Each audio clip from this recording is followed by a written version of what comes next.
അസ്സലാമു അലൈക്കും വറഹ്മത്തുള്ളാഹി വബറകാതുഹു. സമസ്ത പൊതുപരീക്ഷ ഫെബ്രുവരി 8, 9, 10 ശനി, ഞായർ, തിങ്കൾ എന്നീ ദിവസങ്ങളിൽ നടക്കുകയാണല്ലോ. ആദ്യമായിട്ട് നിങ്ങൾക്കെല്ലാവർക്കും വിജയാശംസകൾ നേരുന്നു. പൊതുപരീക്ഷ മാർക്ക് മാനദണ്ഡം മനസ്സിലാക്കുക.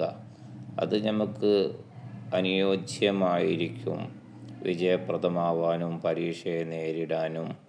എത്ര മാർക്ക് വാങ്ങണം, എത്ര മാർക്കാണ് first class, second class, third class, പരാജയപ്പെടുന്നത് എത്ര മാർക്കിലായിരിക്കും, ടോപ്പ് പ്ലസ് വാങ്ങുന്നത് എത്രയാണ്.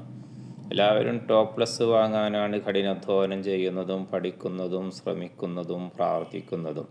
നാഥൻ നിങ്ങളെ മനസ്സിലുള്ള ഉദ്ദേശ ലക്ഷ്യങ്ങൾ പൂർത്തീകരിച്ച് തരുമാറാവട്ടെ.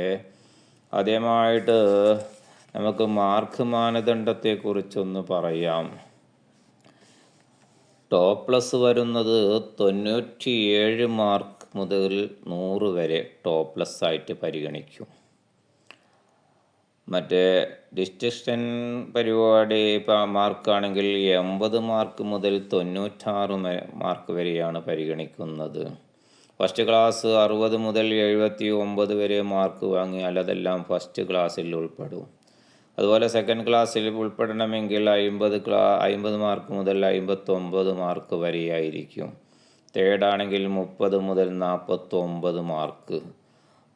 ഫെയിലാകുന്നത് 29 അഥവാ 30 മാർക്കിന് താഴെയായ ഏതെങ്കിലും ഒരു വിഷയത്തിൽ ലഭിച്ചാൽ അത് പരാജയമായിരിക്കും. അതുകൊണ്ട് മാർക്ക് മാനദണ്ഡം അറിയലും അതനുസരിച്ചായിരിക്കൽ പഠിക്കുമ്പോൾ നമുക്ക് വിജയപ്രദമാവാൻ വേണ്ടിയിട്ട് കൂടുതൽ ടോപ്പ് പ്ലസിലേക്ക് തന്നെ നീങ്ങാൻ ഒരു കാരണമാകും. 97 മാർക്ക് വെട്ടിയാൽ ടോപ്പ് പ്ലസും, 80 മാർക്ക് വെട്ടിയാൽ ഡിസ്റ്റിങ്ഷനും, 60 മാർക്കിലായാൽ ഫസ്റ്റ് ക്ലാസ്, 50 മാർക്കായാൽ സെക്കൻഡ് ക്ലാസ്, 30 മാർക്ക് ലഭിക്കുകയാണെങ്കിൽ അത് തേർഡ് ക്ലാസ് ആയിട്ട് പരിഗണിക്കപ്പെടുന്നതാണ്.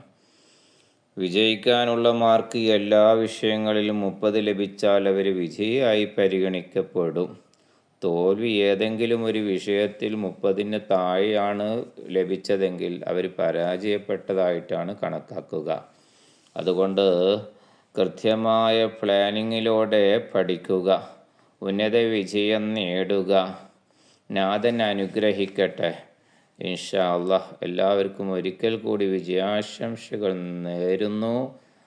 വസിയത്തോടുകൂടി അസ്സലാമു അലൈക്കും വറഹ്മത്തുള്ളാഹി വബറകാതുഹു.